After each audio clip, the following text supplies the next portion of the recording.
29, vendredi 29 avril 2022.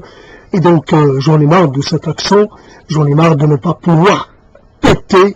Et comme les Français, comme je pourrais les nommer, j'aimerais avoir des consonnes plus toniques. Pourquoi je sais faire du tonique dans mon arabe et pas dans mon français? Ça, chose. Alors, retour sur le thème de l'errance. Évidemment, parce que c'est un thème très protéiforme et qui n'a pas spécialement de fin, comme on pourrait dire, qui n'a pas de début. On est errant par destination, on est errant par transmission, par généalogie, par détermination ou hyper-détermination. Alors, l'errant, bien entendu, ça peut être une figure intéressante dans certains contextes culturels ou spiritualo-culturels, symbolico, etc. C'est pas une figure c'est pas une figure mal considérée. Un peu, l'errant, c'est celui qui ne se réclame d'aucune partie. C'est celui qui est non aligné. Non aligné. Alors, il peut aller d'un endroit à un autre sans qu'il y ait de problème particulier. Parce qu'il est vu, considéré comme un errant. Mais il erre donc sur la terre que Dieu, qui appartient à Dieu. Donc déjà, il y a quelque chose qui, dans l'ordre du droit à l'errance. La terre n'appartient pas aux hommes. Ils se sont appropriés. Après, il y a les limites, il y a le territoire, etc. Donc, pour circuler entre les territoires et ne pas être arrêté, il faut avoir porté ce statut d'errant. Et l'errance s'accompagne aussi d'un discours, d'une pratique langagière particulière. Et on est autorisé dans ce cadre-là à penser la totalité, à parler même de façon incompréhensible. Il est possible pour des gens comme ça, considérés comme un peu pas très équilibrés quelque part. Donc il est possible de s'inventer une langue à soi. Comme on peut très bien considérer que les petits grecs, ils disaient des choses et ils s'étaient interprétés par des gens qui avaient cette fonction-là. La Pythie pouvait très bien ne rien dire de très compréhensible. Charabia, mais il faut l'interpréter. Alors donc, l'errance peut être entre les signifiants, entre les sens, entre les rôles de chaque chose, les fonctions, les déterminations. Il est possible de déplacer des sens, des signifiants. Il est possible de transgresser sans en subir les conséquences. Il est possible même de porter atteinte à du sacré ou à des choses assez fortes, respectées, voilà. Il est possible de porter une parole outrancière même. Mais toujours dans le cadre de l'errance. Sortie de l'errance, à ce moment-là, il faut modérer ses propos et ses actions. Donc l'errance, de toute façon, parler comme je suis en train de le faire, permet de prendre. Alors, il y a un problème de rapport au monde, tout simplement. Et donc, il y a une parole que l'on met à disposition des autres, et cette parole, on n'en est pas satisfait. Dans les échanges, les micros, les brefs échanges que l'on peut être amené à avoir avec des gens dans le cadre de la socialisation à distance, mais on n'a pas le droit de déborder. Et quand on déborde, on risque une sanction. C'est-à-dire que la personne vous laisse en plan, vous laisse parler tout seul. Il y a réellement quelque chose de l'ordre non pas du droit à la parole, mais du temps accordé. Si vous n'êtes pas un homme important, un homme qui compte, votre parole, elle n'est pas nécessaire. Elle est surnuméraire ou elle est en trop. Donc, si vous avez quelque chose à dire, dites-le à vous-même. Il faut s'auto-adresser. Alors, c'est une forme d'autisme, et c'est ça le problème. Alors, autisme à lequel on est conduit. De toute façon, la parole en solitaire est déjà un exercice autistique au plus haut point. Donc il n'y a pas de contradicteur, il n'y a pas de vis-à-vis, il n'y a pas moyen de tester la performativité d'une parole ou d'une autre, ou sa pertinence à savoir si elle est bien travaillée, ou si en fait finalement elle ne présente pas s'il ne présentait pas trop de défauts, si elle ne pouvait, je ne sais plus comment le conjuguer, j'ai oublié. Donc, alors, voilà, l'errance. Imaginons que ces mains, cette frappe dans les mains déclenche quelque chose, et ça y est, on peut partir. Hop, hop, hop, hop, hey, hop, hey, hop, hey, hop, hey, hop, hey, hop, hey, hop, hey, hop, hey, hop. Et c'est ce qu'on appelle l'imprégnation.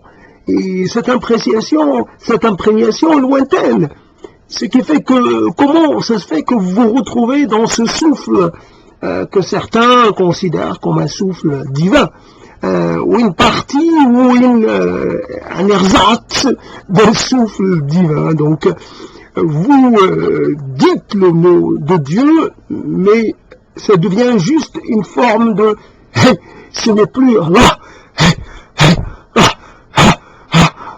Le nom de Dieu ne s'entend plus. Et moi, j'ai pas respecté le passage. Donc, c'est juste le diaphragme ou la glotte qui travaille et qui s'exprime. Mais comment c'est possible de passer d'un état, j'allais dire stationnaire, ordinaire, même si je suis un peu excité, mais de passer à un état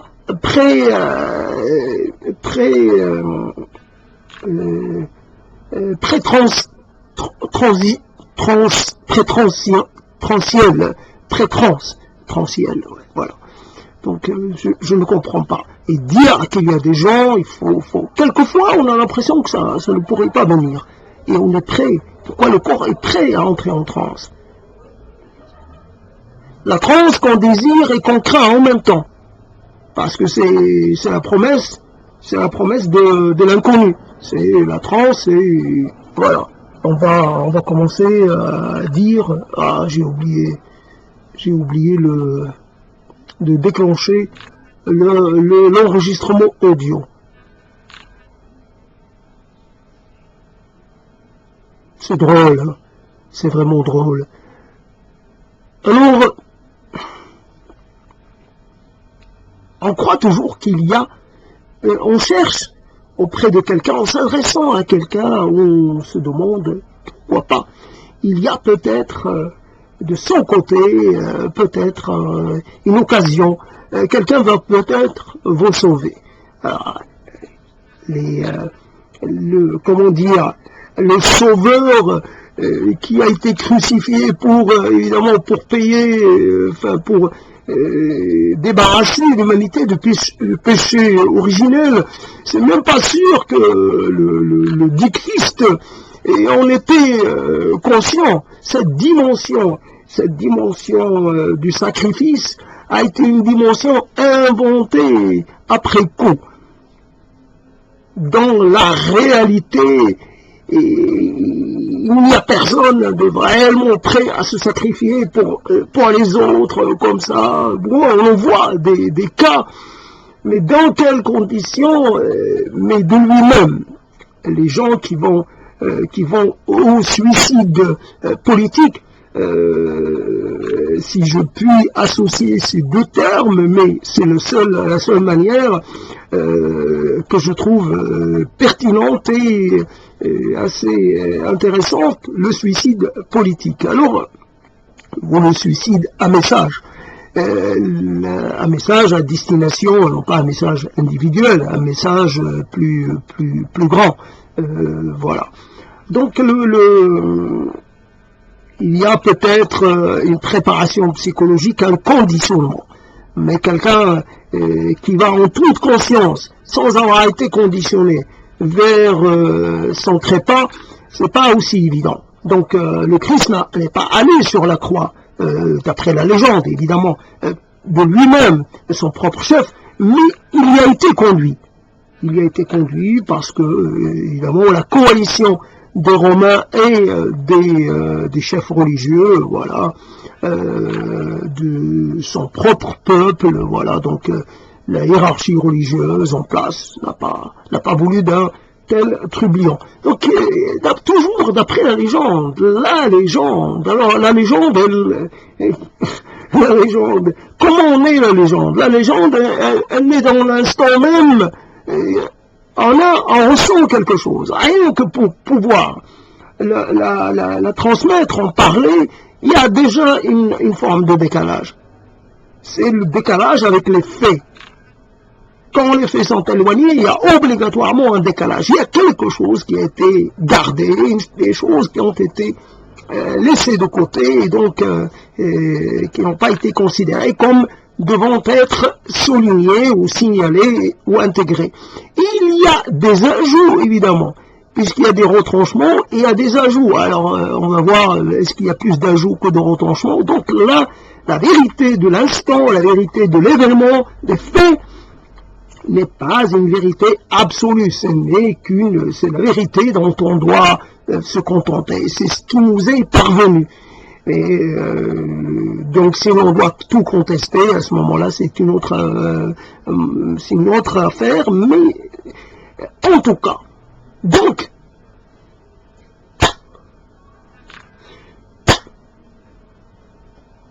dès qu'il y a un rythme, il y a l'oreille qui suit. Donc le rythme est éveillez-vous, réveillez-vous. C'est le jour, c'est le grand jour, le jour du jugement dernier, comme dirait quelqu'un. Et ça non, c'est le jugement dernier, c'est quand? C'est tout à l'heure, demain, après-demain. Faut-il être prêt tout de suite ou on a encore quelques jours? Le jugement dernier, une figure intéressante.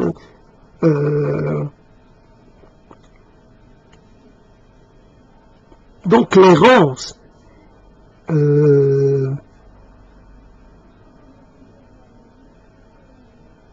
l'errance.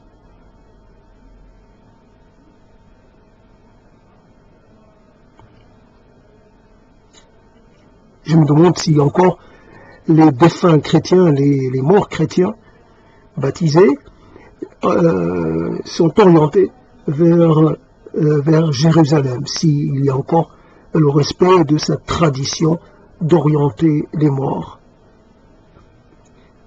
Alors je ne sais pas si les morts musulmans sont orientés vers Mecca ou pas. En tout cas, j'avais trouvé ça ça m'avait interpellé de voir le monarque de fait saoudien marcher sur le toit de l'endroit le plus sacré dans l'univers musulman. Je n'ai pas compris pourquoi. Qu'est-ce qu'il y allait faire? Dominer le lieu qui normalement est celui qui domine le monde. C'est de le voir marcher comme ça. À la rigueur, quelqu'un qui serait monté pour voir l'état du toit ou quelque chose comme ça. Mais lui, qu'est-ce qu'il allait faire? C'est quoi le message? Très intéressant aussi, évidemment, d'interroger le sens. Qu'est-ce qu'il y a? La pierre noire, est-ce une météorite? Est-ce ceci? Est-ce cela? Qu'est-ce que c'est que cela? Évidemment, évidemment. Alors revenons sur la dimension temporelle. Est une dimension très peu signifiante, très peu éclairante. Que vous vivez plutôt 100 ans ou moins, et selon votre espèce, selon comment vous vivez le temps, comment vous investissez le temps. Il est évident que l'humain l'investit à sa façon. Et on pourrait dire il y a un temps social, il y a un temps personnel, mais qui sont communs à beaucoup de gens. Donc, on sent quelquefois que le temps est long, que le temps est présent, est disponible en quantité, et on ne sait pas quoi en faire. On traverse des moments d'ennui, des moments pendant lesquels on est sans but. Est-ce qu'un autre être, est-ce qu'une bactérie aussi, dans son rapport à elle, son temps de vie, est-ce qu'elle passe aussi par des moments comme ça, pendant lesquels elle végéterait? Voilà.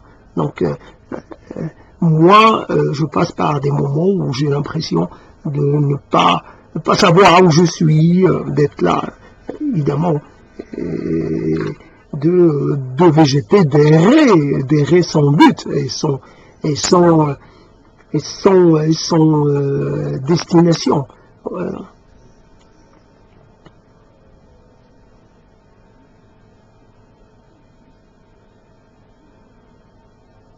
Quelque chose qui interpelle, comme alors j'essaie de me relancer, mais j'ai des problèmes pour le faire.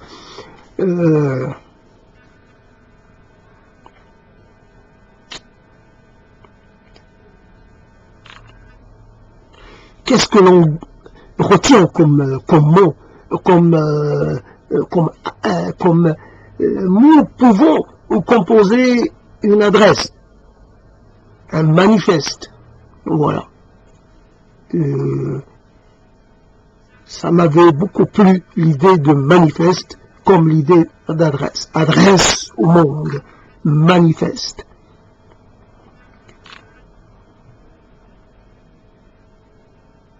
Ce mot, il y a toujours une forme de doute par rapport à la nature de ce que l'on voudrait transmettre, sur la capacité qui la nôtre finalement à vraiment cerner les éléments, qu'ils soient importants ou accessoires. Alors, évidemment, comment parler d'un phénomène d'une façon qui pourrait rendre cette parole intéressante pour autrui. Tout à l'heure, j'ai entendu une personne parler. C'est vrai, il y a un filet de voix qui est assez spécifique à cette personne. On dirait que la colonne d'air, elle circule d'une façon particulière chez elle.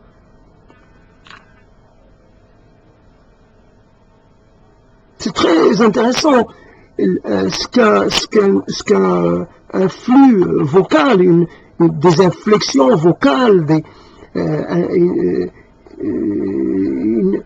une qualité de la voix, une certaine caractéristique de la voix. Ce qui est un corps est une voix et aussi une forme dans l'espace, mais aussi un visage et ce que le visage vous dit, ce que le visage vous suggère, vous inspire, etc. C'est assez perturbant de penser que l'on pourrait être totalement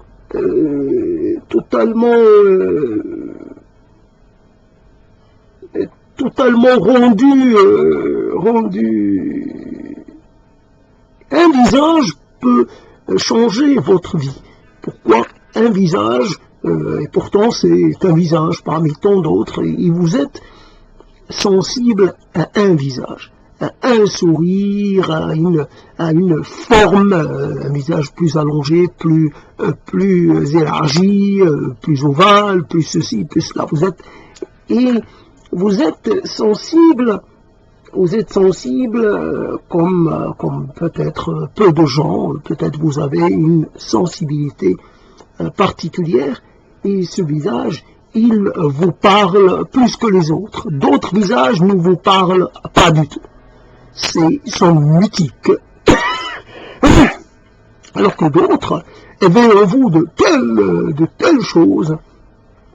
Vous êtes prêts à vous emballer et à entrer en emballement sans fin. Dans un emballement sans fin. Alors,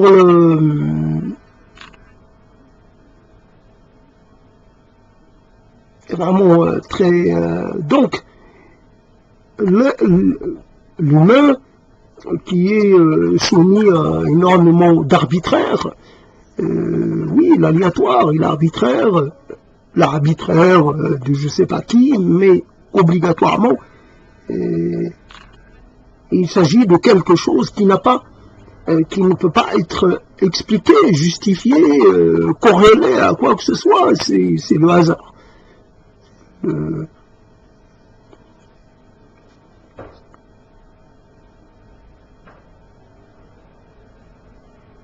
Et le hasard qui vous a accordé certaines choses, et obligatoirement, dans l'autre sens, qui vous a privé d'autres choses. C'est le hasard qui a fait que vous êtes toujours plutôt attiré, plutôt pour quelque chose plus que pour une autre. Alors le hasard, il est assez, comment dire, il est présent dans plein d'éléments, dans plein de... Il n'y a pas qu'un seul hasard, il n'y a pas qu'une seule... j'ai pas d'idée là sur le coup, mais voilà.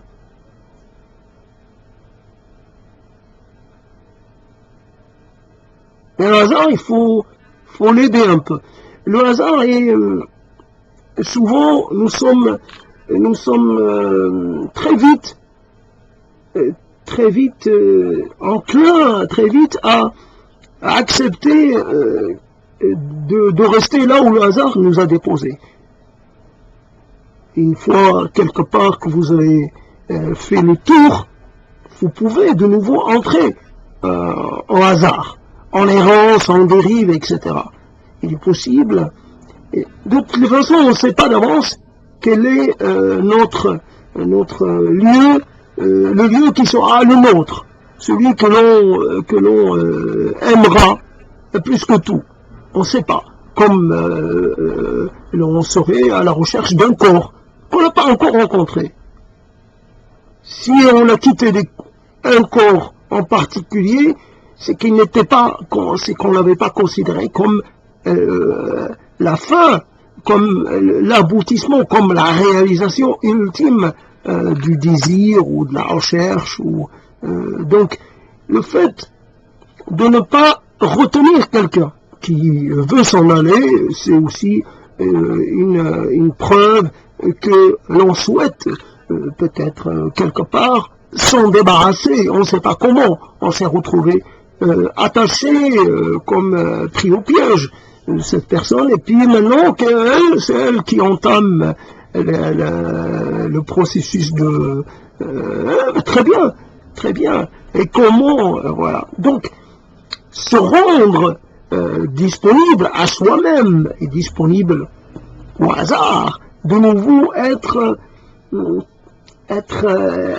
attentif, être vraiment dans une disposition mentale qui vous permet de cheminer avec quelqu'un ou d'aller séjourner quelque part. Donc,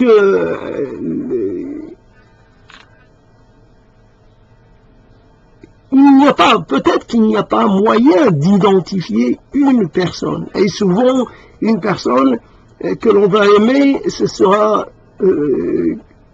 quelque chose constitué d'éléments qui sont collectés ici ou là. Il ne peut pas y avoir de personnage parfait qui aurait tous les éléments qui pourraient nous inspirer et non, c'est plein de choses. Alors comment les catégoriser, comment les présenter, les expliciter, bon là j'ai pas le corps pour ça. En tout cas j'essaie je vais peut-être arrêter. Pourquoi je m'impose une telle épreuve? J'avais pensé tout à l'heure que je voulais dire, je n'ai pas l'obligation de résultat, même pas vis-à-vis de moi-même. Je trouve que l'exercice est déjà un résultat. Et après, je ne cherche pas à faire court, à composer quelque chose, je m'en fiche. C'est devenu vraiment très très accessoire. Savoir que quelqu'un va un jour, comme dirait, une fois que ça sera trop tard, ou alors une fois que j'aurais été privé de la parole ou de l'audition ou je sais pas quoi, ouais, tu viendras me dire, ah oui, c'était sympa, c'était assez original, alors qu'est-ce que je vais en faire? Moi, ce qui m'intéresse, c'est d'avoir les interventions des autres qui me permettent d'apporter quelque chose à ma parole, une autre stimulation, voilà, les autres qui vous lanceraient sur une autre piste, voilà, et donc vous continuez d'explorer, voilà, qui vous permet d'explorer sans pour autant tomber dans la répétition, dans la routine, voilà.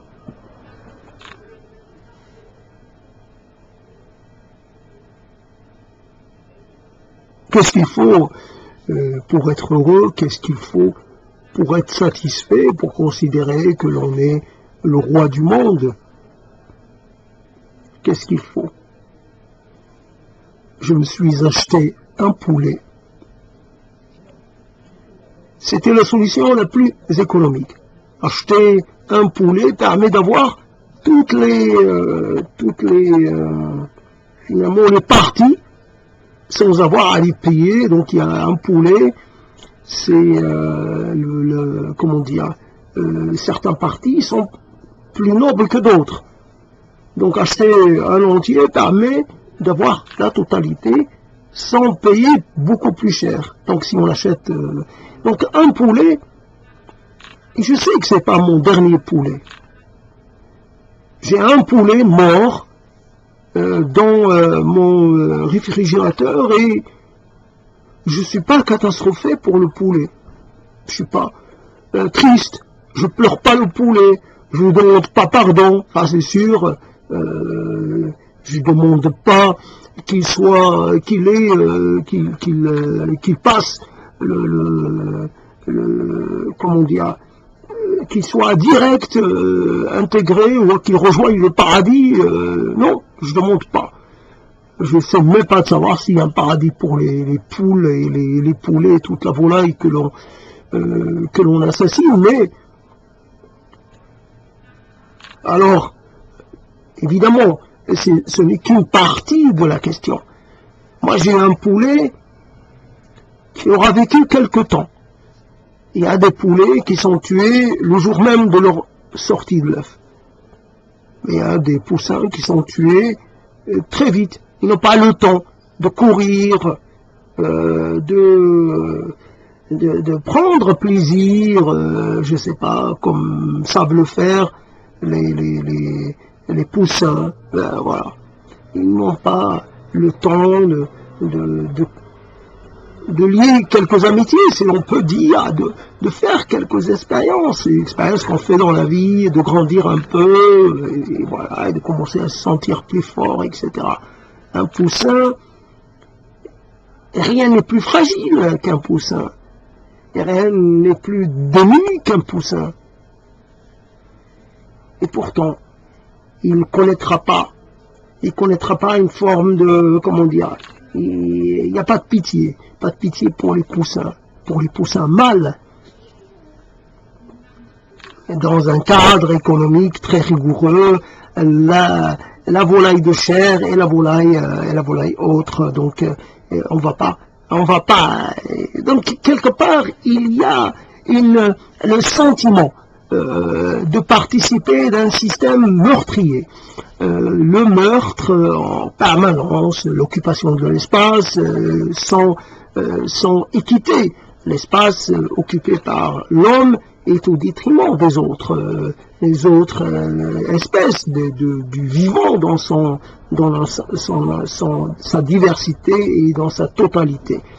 Il y a cela, on le remarque peu à peu, on le remarque partout, on ne va pas en tirer des conclusions un peu trop simples. Il y a quelque chose de l'ordre de l'évident, mais l'évident, ce n'est qu'une seule face de cette chose très complexe. Le rapport,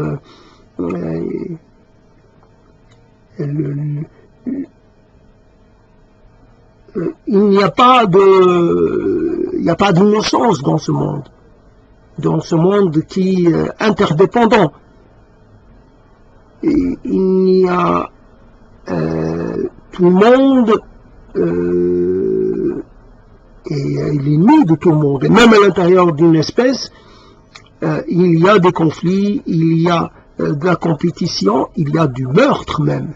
Il y a de meurtres dans les membres d'une seule fratrie, il y a de la jalousie, il y a chacun essaie de devenir plus fort que les autres, et voilà. Donc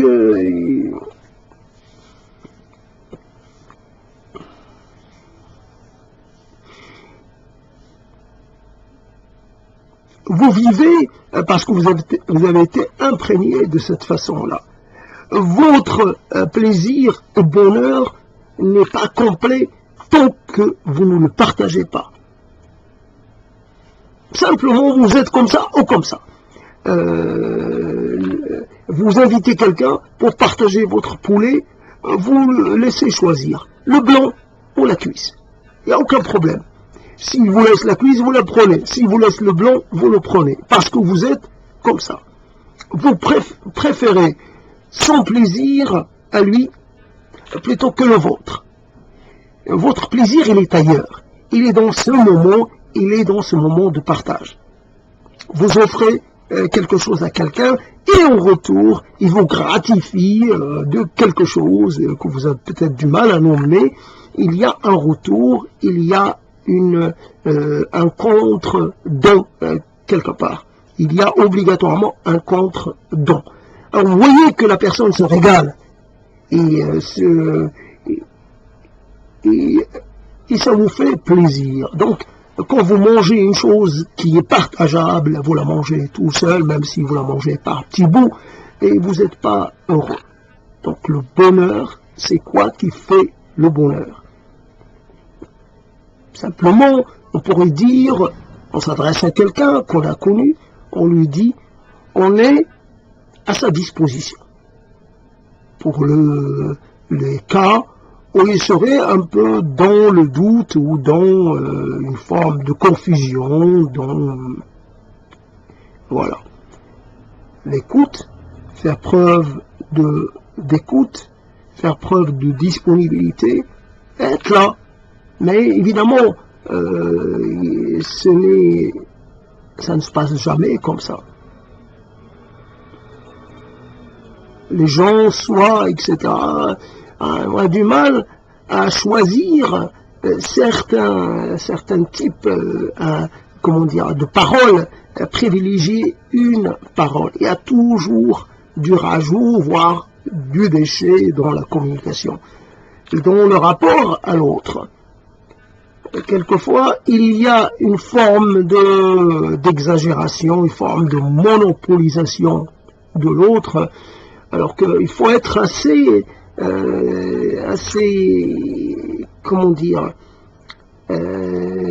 demander quelque chose à l'autre, mais en faisant parcimonieux, avec parcimonie, voilà, avec une forme d'économie de l'aide, économie de l'appel, économie du soutien.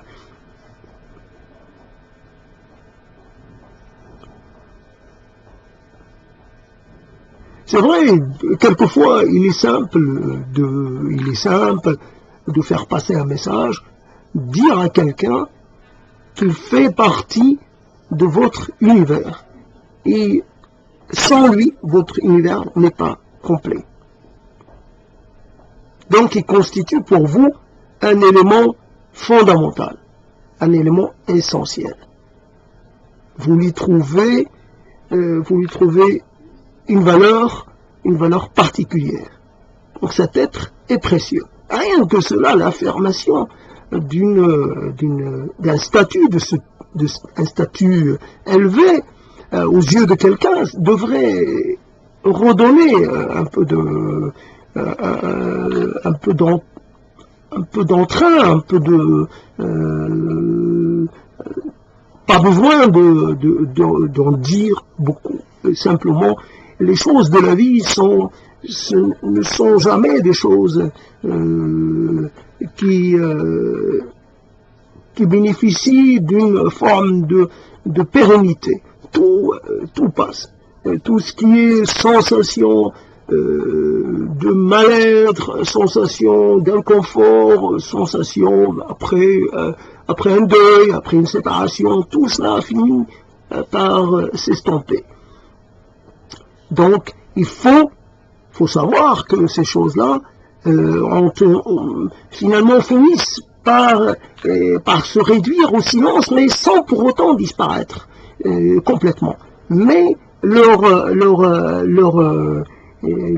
présence, leur influence est de moins en moins importante. Et vous pouvez penser à quelqu'un et au bout d'un certain nombre d'années, ça vous rend plus triste.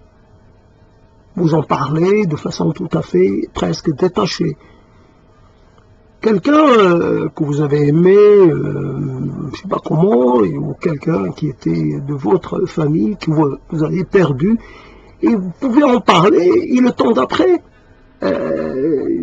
vous mettre à consommer quelque chose, voilà, vous êtes là, lui il est mort, il ne peut plus jouir d'aucune façon, de rien, et vous allez jouir de quelque chose, voilà, qui vous fait plaisir, fait partie des choses qui vous rendent heureux. Un paradoxe, et comme on pourrait dire, c'est une infidélité, c'est une trahison. Alors comment on pourrait nommer ça comme ça?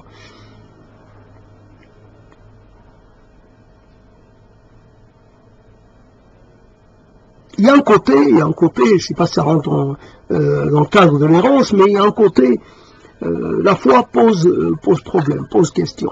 La foi pose question.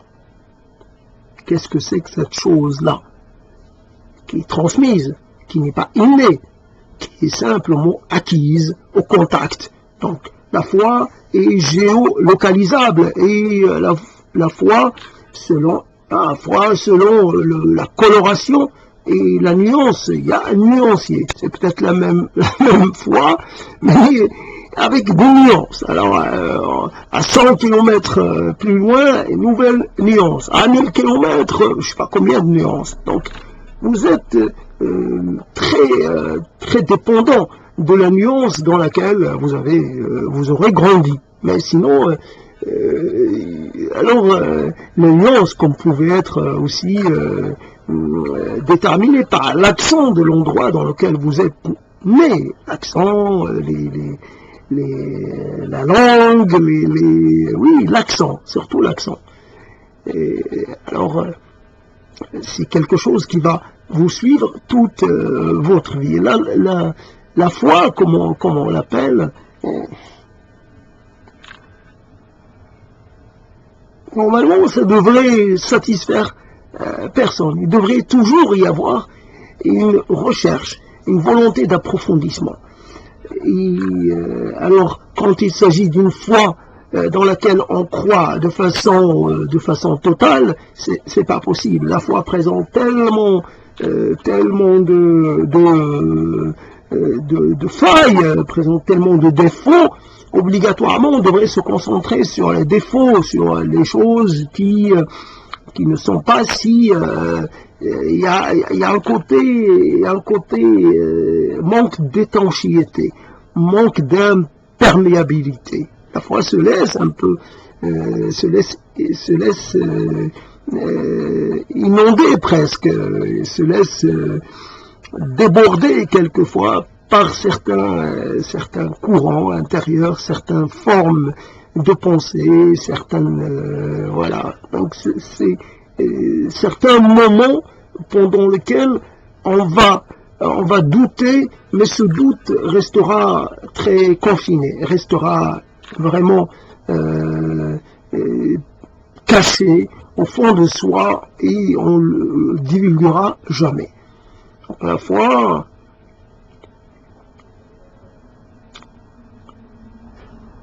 oui, à croire que toujours ça ramène à la question essentielle du pourquoi de la création. Pourquoi de la création, même si à un moment donné on retrouve quelque chose qui avance l'hypothèse d'une forme d'expérience des humanités qui se sont suivies. Voilà, Dieu aurait décidé de faire disparaître une humanité qui n'a pas convenu, et à la place, il en a mis une autre. Et il pourrait faire disparaître celle-ci, et voilà, il remplirait la terre avec une autre. Donc Dieu est bien sûr capable de cela. Mais pourquoi faire? L'humanité, elle sert à quoi? À cultiver la terre. Mais pour qui? Si dans une certaine façon, on me rappelle toujours le sacrifice chez les Grecs, voilà, donc après il y a des parties de l'être sacrifié qui sont brûlées, mais souvent, bon voilà, donc c'est les éléments qui ne sont pas consommables, donc on brûle, je sais pas, les os, on brûle quelque chose comme ça, en considérant que les divinités se nourrissent, voilà, se nourrissent pas comme les hommes, se nourrissent peut-être de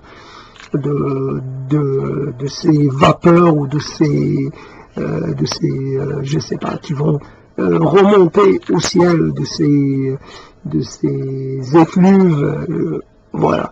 Donc c'est évidemment de l'ordre du symbolique. Les divinités se nourrissent de pensées, se nourrissent de symboles, se nourrissent d'actes symboliques et non pas d'actes concrets. Elles ne sont pas dans la dépendance comme le sont les humains et les autres êtres de chair ou de voilà. Comment on pourrait dire cela. Alors être là en train de tenter de trouver un passage, ou être ailleurs en train de déplacer une chose, de replacer une chose que l'on va déplacer dans quelque temps. Voici une sorte de déplacer, replacer, etc. Comme l'ustensile qu'on va laver et relaver, et relaver, et relaver, et relaver. Et je tiens en cet instant à rendre hommage à certains objets, c'est comme ça qu'on les appelle, qui nous accompagnent pendant des années et des années. Vous avez une assiette, elle vous accompagne pendant 10 ans, 15 ans, 20 ans, 30 ans.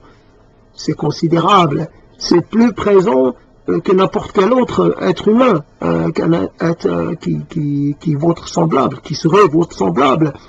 Vous avez plus de suivi avec un objet qu'avec un être humain ou un être vivant. L'objet mort, mais pourtant présent. Sans lui, vous n'êtes pas vous-même. Cet objet, il vous permet d'être ce que vous êtes. Autrement, vous n'êtes pas complet. Vous avez besoin des objets pour vous réaliser, pour continuer d'être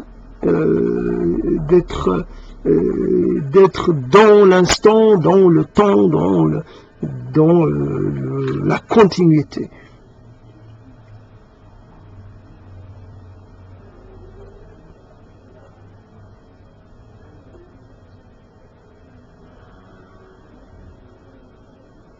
Pourquoi il est toujours très, comment dire, remarquable, si je puis dire, pourquoi on n'est pas dans le passé proche, on est dans le passé lointain. Et l'on se retrouve toujours ramené vers un moment, parce qu'on n'est pas présent dans l'instant, on se retire quelque part. On se retire, c'est pas tout à fait exact, mais on est amené finalement à se... on est dans une disposition mentale qui permet à chaque fois ce type de retour en arrière. Ce sont des flashs, des flashbacks. Il y a toujours qui ne durent pas longtemps. Évidemment, c'est pour ça le mot de flash, c'est bref, mais suffisant pour que vous, de nouveau, pour que vous soyez reliés à cette époque. Vous avez juste jeté un coup d'œil, comme voler, un regard volé, c'est tellement bref, mais pourtant c'est intense. Ce n'est pas rien, ce n'est pas si bref que cela en fin de compte. De nouveau, vous avez réinstallé quelque chose. Alors vous savez que vous ne l'avez pas perdu, donc vous pouvez avoir recours de nouveau. Ça continue d'être en vous, ça vous appartient toujours. Alors les désappartenances, les choses, les retraits, les choses qu'on nous enlève, qu'on nous fait oublier, que l'on sait plus si on les a, on sait plus. On sait certaines choses, la quantité de choses que l'on sait, enfin dont on se rappelle, n'est pas du tout proportionnelle à ce qu'on a vécu vraiment. C'est quoi? C'est peut-être 1% qui reste, 0,5, voilà. Et souvent on a les mêmes scènes qui reviennent, donc les mêmes. On est comme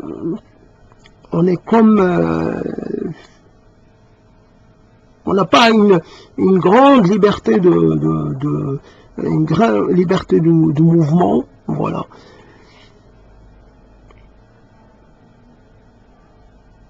l'errance mentale. Il vous reste quelquefois un arrière-fond de reproche. Vous avez envie de vous adresser à quelqu'un, mais il n'est plus là. Il n'est plus là de toutes les manières possibles. Il n'est plus là. Alors il est mort, ou alors il est comme mort. Il y a des gens qui ne pouvaient plus leur parler parce qu'ils sont plus en capacité de vous écouter, mais il y a des gens qui se rendent tout aussi inaccessibles. Votre parole ne semble pas les interpeller, ne semble pas les concerner presque.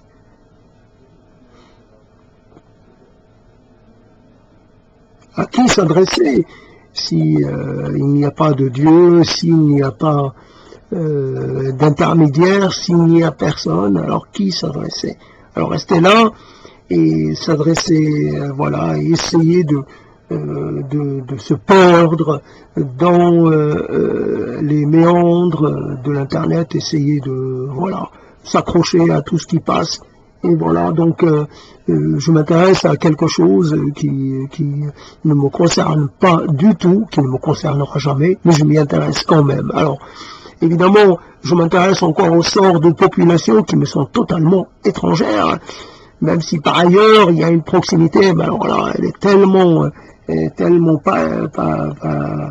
pas très concrète que finalement, comment je n'arrive pas à me faire entendre des gens qui m'ont connu. Alors comment être présent auprès de gens qui ne me connaissent pas et qui ne me connaîtront jamais. Donc cette proximité est totalement fictive et totalement illusoire. Alors se détacher de l'humain, ce n'est pas si évident que cela. Alors on se détache, mais on y revient à l'humain. Et on est tellement pas sûr de son geste ou de sa résolution. Voici une résolution qui n'est pas définitive. Il dit, ah oui, l'être humain, est-ce qu'il est sauvable? Je dirais non. Évidemment, si je dis non, j'inclus là-dedans ma mère. Ça m'est un peu difficile de le faire, mais j'inclurai ma mère, obligatoirement. Puisque, pour quelle raison ma mère serait différente? Et uniquement parce que c'est ma mère. Mais je vois d'autres mères et je les trouve extraordinairement critiquables. Alors, évidemment, ma mère est tout aussi critiquable que d'autres. Bien sûr, j'ai bénéficié de sa présence, de sa bienveillance, de son souci pour moi. Mais sûrement, elle avait plein de défauts, mais peut-être que je ne voulais pas les voir. Donc il faut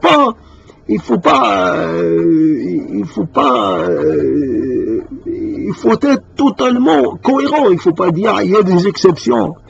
Alors on sauve personne. Évidemment. Parce qu'il y a toujours une contradiction, une forme d'infidélité à la parole donnée. On se lie, on se dit, on est lié à la vie jusqu'à la fin, et pourtant, les faits prouvent le contraire. Il y a un détachement, il y a un éloignement. Alors, faut-il vraiment y accorder, en tirer autant de conclusions que je suis en train de le faire?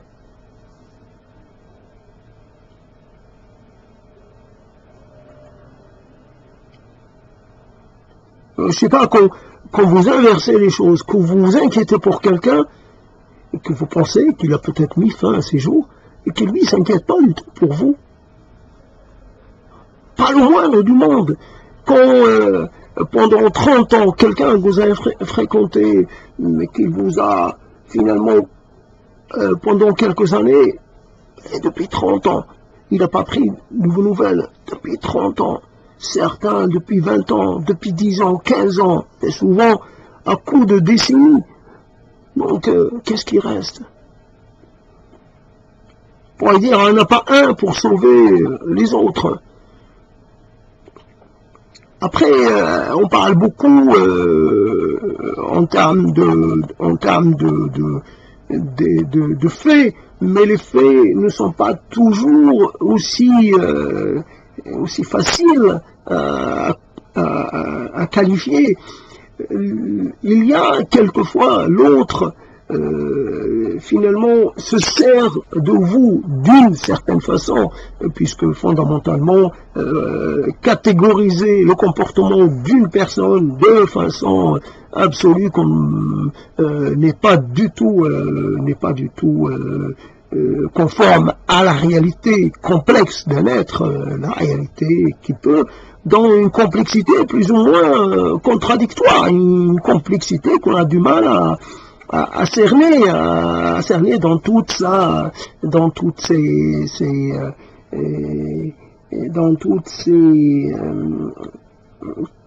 comment je pourrais appeler ça, en toute ça, voilà. Donc il y a une chose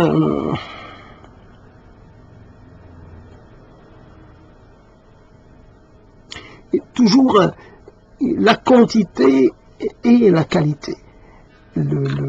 La qualité du message, la qualité de la présence, la qualité de l'écoute, la qualité de l'accompagnement. C'est ça qui...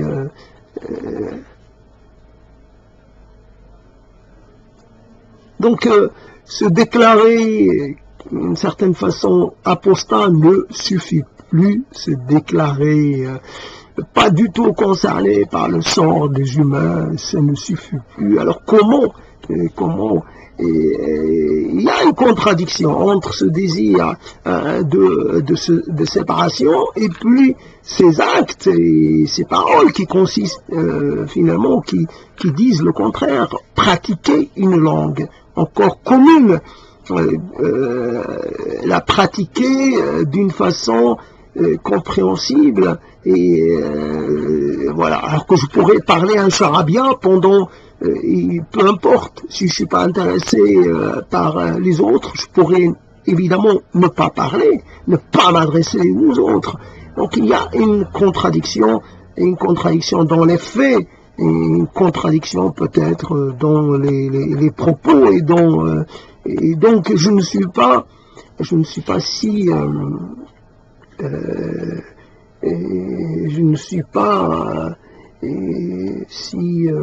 bon, j'ai oublié le terme.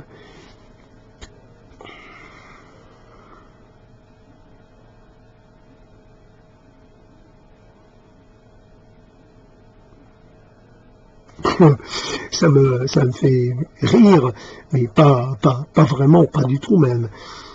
Quand à la veille ou quelques jours avant la cérémonie du sacrifice, pour pas dire la fête, le rite du sacrifice, beaucoup de béliers sont amenés dans les maisons, et les béliers se retrouvent seuls. Évidemment, comme tous les êtres, il y a un environnement olfactif, sonore, visuel, et tout cela est bouleversé. Et un être aussi sociable, aussi comment on peut appeler ça, aussi grégaire que l'est un bélier, que peut l'être un bélier, se retrouver seul est une épreuve difficile. Alors le bélier crie, appelle, et personne ne lui répond. Moi, au fond, je me mets face au bélier et je le provoque pour un duel.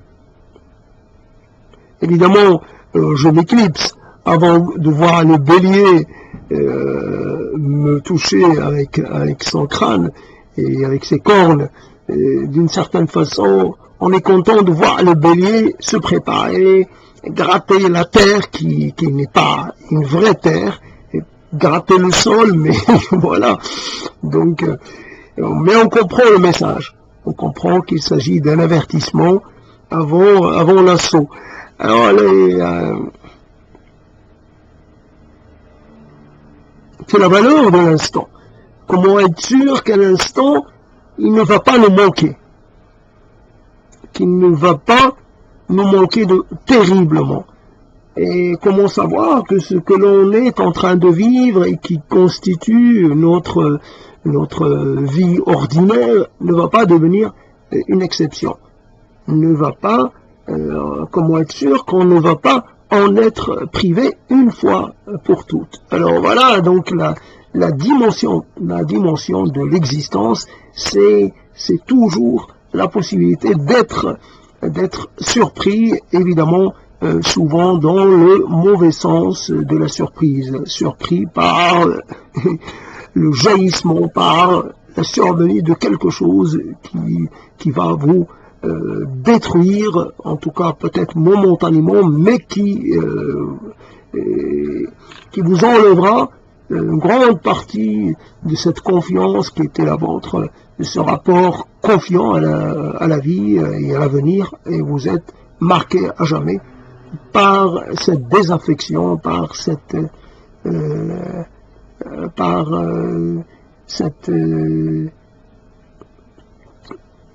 alors je suis arrivé à 1h, donc à peu près 1h, donc je vais arrêter. وحيانا يا ليام وحيانا العالم وحيانا ليام وحيانا وحيانا ليام وحيانا. Je finis avec l'accent. Donc évidemment, j'ai un accent dans ma langue maternelle, un accent de ma région natale, mais aussi je peux jouer avec cet accent pour être autoritaire. Je sais vraiment utiliser la langue comme pour un effet maximum, chose que je ne peux pas faire en français. Et donc en français, j'ai l'habitude, un adolescent tout juste pubère a une voix plus imposante, plus ferme que la mienne. Moi, j'ai toujours l'impression d'avoir une voix douce, une voix presque effacer, une voix qui ne peut pas imposer quoi que ce soit, mais dans ma langue maternelle, alors là, je sais imposer, je sais être explosif, je sais comment arranger mes cordes vocales pour accoucher de quelque chose qui va frapper. Les mots d'autorité dits avec le ton nécessaire pour qu'ils soient les plus percutants, les plus percutants possibles, comment faire parvenir un message. Donc on va utiliser son registre vocal d'une manière qui est la meilleure, quoi.